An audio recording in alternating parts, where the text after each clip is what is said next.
What if you had to spend your entire life in a bubble? Well, for Jimmy, a boy with a severely compromised immune system, that was a reality. This is his story. Straight out the womb, my boy was in a bubble. It wasn't until the age of 4 that he was allowed to go home. Of course, due to his condition, he couldn't go to school, so his mother became his teacher, though she had awful lessons. Why did the Indians move to reservations? Stay out of the white man's way.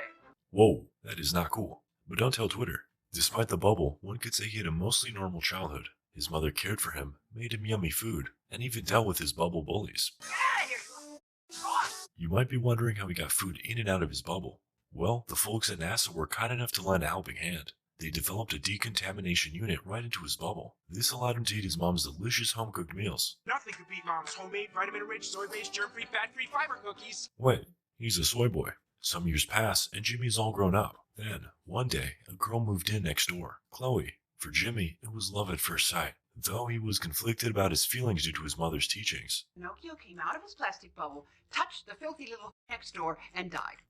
That's oddly specific and relatable, Mom. Are you sure that's how it went down? Yep. Moving on, we enjoy a refreshing sight as Chloe washes her car. Damn, look at those moves. This gets Jimmy so excited that he, well... Talk about beating your... Yeah. His mother rushes in and offers some advice. Just do what I tell your father. Repeat the Pledge of Allegiance until it goes away. I gotta try that one. Later, we spot Chloe coming home after spending some time with a group of boys. Sus. They make fun of Jimmy and his bubble boy ways before Chloe storms off and decides to pay a visit to Jimmy's house. She slowly inches up towards his room and... What the shit is going on here? I was just playing. Oh, I see, Jimmy. Suddenly, Chloe's necklace grabs Jimmy's attention. It's a lovely pair. Hey, want to see my guitar? It's super duper really cool. I prefer the skin flute, if you know what she means. But actually, Chloe agrees to come back tomorrow. She leaves, and Jimmy is left in a frozen state of happiness. Can't relate. While he stares off into the distance, his mother thoroughly cleans the cooties off of Jimmy's bubble. Unfortunately, she's not very supportive of his choice and friend. Something tells me she's not the kind of friend Jesus would pick. Nonetheless, Jimmy continues to hang with Chloe. First, he teaches her how to play guitar. Whoa, slow down, Tiger. Suddenly, all the blood rushes out of Jimmy's brain and he has to recite the Pledge of Allegiance again. Are you okay, Jimmy? Yeah. Then, they go to the beach together. Sorta. They dance, wash their hair, celebrate Halloween, and she even gives him a present. Oh my god! It's just like me. One night, on Chloe's 18th birthday, she sneaks in through the window and is practically begging to get in the bubble with Jimmy. Come on, Jimmy, this might just be worth your life. She makes her way into the decontamination unit, but just before she can enter, she passes out. Mission failed. We'll get him next time. Fast forward to the future and we catch Chloe going to prom with her new douchey boyfriend, Mark. She takes a trip to the bathroom while Mark lights a ciggy and gets awfully close to the bubble. So what are you guys gonna do tonight? Apparently they're gonna sing, and Mark gives us a demonstration. Sounds like fun. Thank you, Mark. Very cool. More time passes and Jimmy catches Mark pestering Chloe outside his window. Come on, it's been 2 years, babe. I'm waiting until marriage, Mark. Jimmy's rather depressed, but as always, his mother is there to comfort him. All women will leave you someday. It's true. One day Chloe stops by to make an announcement. Mark proposed. I'm getting married. Goodbye. Based. She walks off, then the both of them can be seen thinking about life. Afterwards, Jimmy decides he's tired of sitting around and sulking. He embarks on a mission to stop Chloe from getting married to the wrong man. And he only has 3 days to travel to New York to stop her. To accomplish such a feat, he's going to have to build his very own Iron Man suit. Like a much, much lamer one. As motivational Rocky music plays in the background, Jimmy completes his suit and takes his first steps. Way to go, champ. He makes it outside and starts running with joy. Yes, he takes plenty of stumbles, but goddammit, he's doing his best. He makes his way to a bus stop and, oh my god, is that Zach Galifianakis? The fat dude from The Hangover? Can I have an autograph? It'll be $260. Just kidding, that's the cost of a ride to New York, which is way outside his budget. Please man, I gotta stop the sweating. That's fantastic. Next in line, please. Feeling defeated, Jimmy begins to walk home, but... Oh geez, fortunately, he was protected by his near-indestructible armor. See, I told you, Iron Man. Several of the passengers run out to check on him, and they're all wearing matching outfits. Strange. I need to get to Niagara Falls by Saturday to stop Chloe from getting married. Please help. Okay. As they carry him into the bus, Zach Galifianakis looks on with the rage of 1,000 suns. In the bus, they sing and dance. Jimmy's having a blast. I guess they're a singing group of some kind. Meanwhile, at home. Back in the bus, Jimmy's receiving a very weird lesson. These passengers seem to carry some odd beliefs. So much so that Jimmy makes a realization. Wait a minute, you guys aren't singers. You're a cult. Now stranded, Jimmy wanders around the desert while his parents search for him. Fortunately, luck strikes as Jimmy runs into a biker named Slim who's in the middle of a repair. Whoa, chill my guy, I'll help you out. Meanwhile, the cult members have reached their destination. They're currently receiving the wisdom of Fabio. The chosen one is among us. The wrong one! Wait a second, we've seen this guy. Back to Jimmy, he fixes up the bike before sharing his story with Slim. Oh, I feel you. I've been in love too. Debbie? Danielle? No, Wildfire! Oh, okay, sure. Yeah, she was dope, but she left me for this dork who had a job and stuff. Some time elapses, and the pair have landed in Vegas.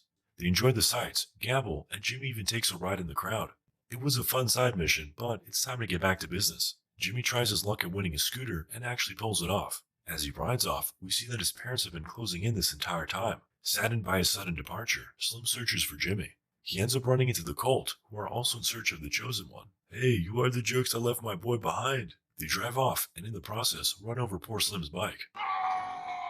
Then, we cut to Jimmy's parents driving around. What in tarnation is that? Was good.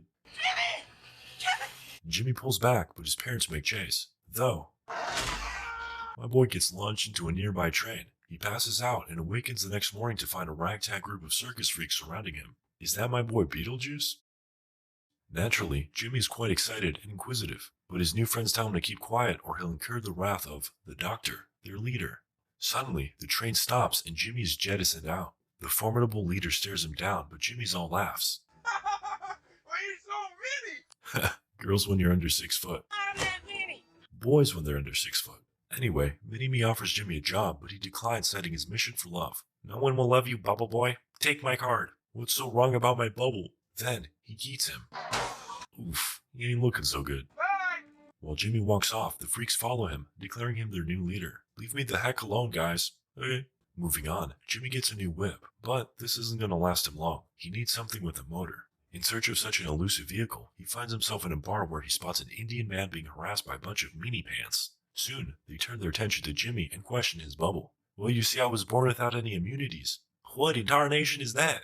Uh-oh, everybody begins to panic. He's got him! No! While they storm out, they end up setting the place ablaze. Though, with the help of Push Pop, the Indian guy, he makes it out safely. Meanwhile, Jimmy's parents have found the traveling circus. His mother attempts to entice their leader with candy so she can find out where Jimmy went. Afterwards, she calls up Chloe and blames her for Jimmy's disappearance. Apparently he's on his way to your wedding in a bubble suit. Huh? Then, she hangs up before Mini-Me speaks up. You two aren't going anywhere until I find my freaks. Oh, that's right. They ran off in search of their new leader, Jimmy. Oh crap, they're here, stealing. Back to Jimmy and Push Pop.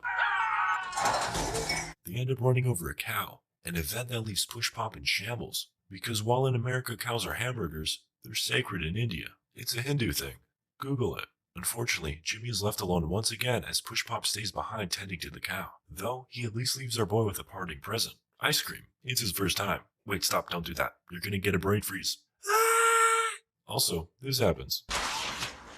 No! Moving on, Slim has recruited his gang of bikers to help him search for our beloved Bubble Boy. And Jimmy's parents and Mini-Me have found another car. The biker gang end up running into Push Pop and have a go at his ice cream truck.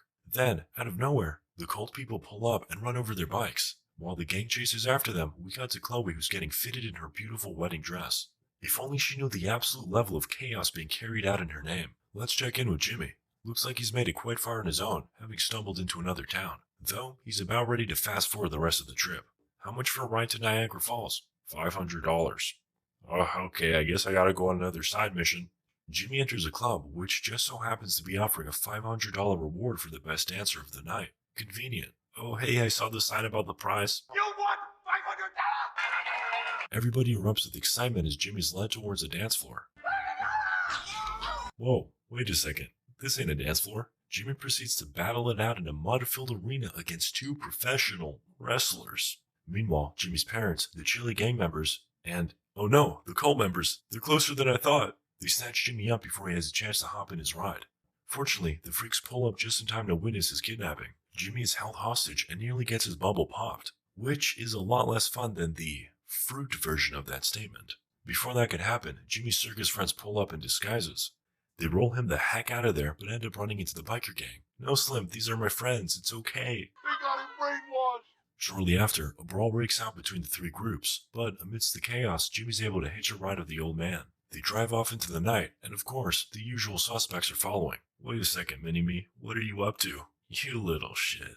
In the morning, Jimmy awakens to discover that the old man drove through the night. Boggers. One problem. He's dead, I think. Jimmy tries to awaken him, but he just stares off into the distance. The situation turns deadly as they speed towards a dead end. At the last second. Now, Jimmy finds himself at a convenience store.